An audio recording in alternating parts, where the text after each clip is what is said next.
Okay, I will talk about iRODS and data management, but more of a financial perspective. What financial use case can you make by introducing a data management system like iRODS? Basically, we started iRODS within a bioimaging facility to manage their data. And what you see there is that the data growth red line is more than exponentially each year and growing rapidly. Also some details about the bioimaging facility. A lot of devices that generate data over there, so a lot of data being produced. And we can also translate that graph of data growth within the institution. You can see here that the data growth is more exponentially. Then we have our storage capacity and we have a backup capacity. So this is causing an issue on the storage infrastructure.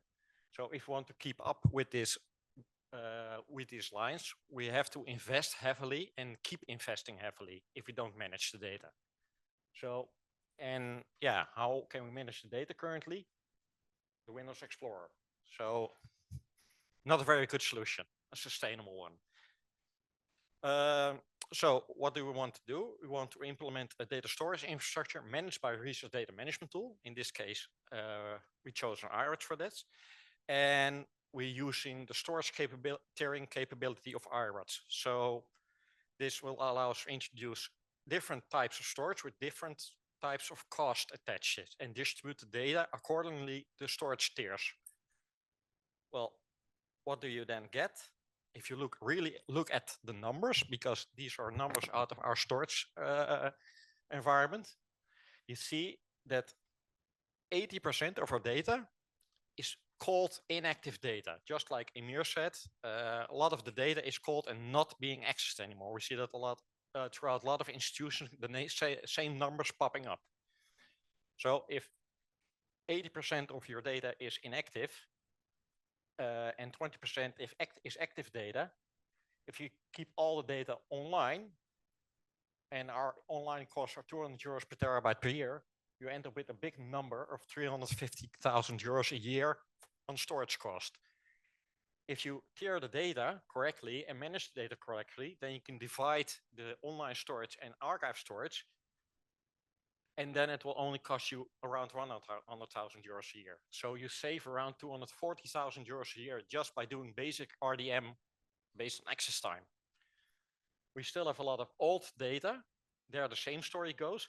So basically by doing basic research data management, supported by a data management tool, because researchers don't do data management, you have to do it for them, you save quite a lot of money, which you then can invest in real research. So basically, yeah, that's the talk.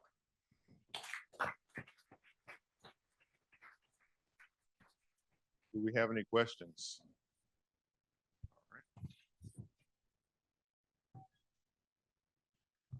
Did you do you have a good view on the files that are called, on how often they are retrieved? So if they are silent for 2 years and then someone needs them, how often that happens?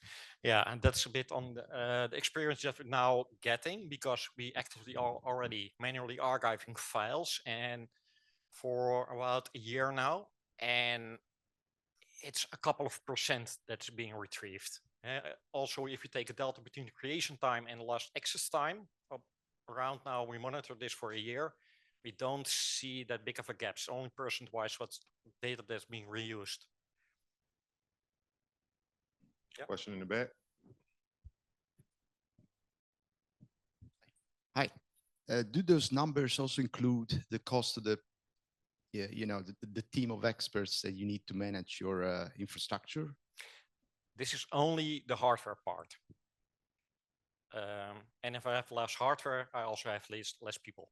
And the cost that I can save that I then have to invest in managing the infrastructure is even less, because these are yearly costs. I can hire a lot of people for this.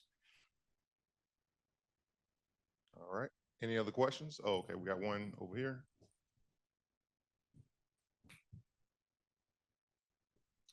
Do you have any idea how much of the data that's automatically being archived is dark data?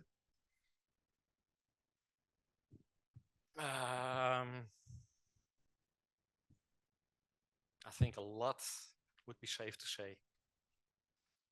So we just keep on storing them. Well, yeah, that's a policy thing. We have to keep data for a certain amount of time based of company policy and regulation and legislation. So Any more questions? One in the back behind you, Derek. Hi, did you also look into, or will you look into duplicates of data? Because a lot of researchers, when they process data, their version control is just copying the file over and over again. and that's the second step, because we know that there are a lot of duplicates, and that's also one thing that you would want to try to solve by doing proper research data management and getting more control of the data to prevent the copies of data. It'll be interesting next year then to Yeah. hear what you've come up with. Any more? Oh. All right.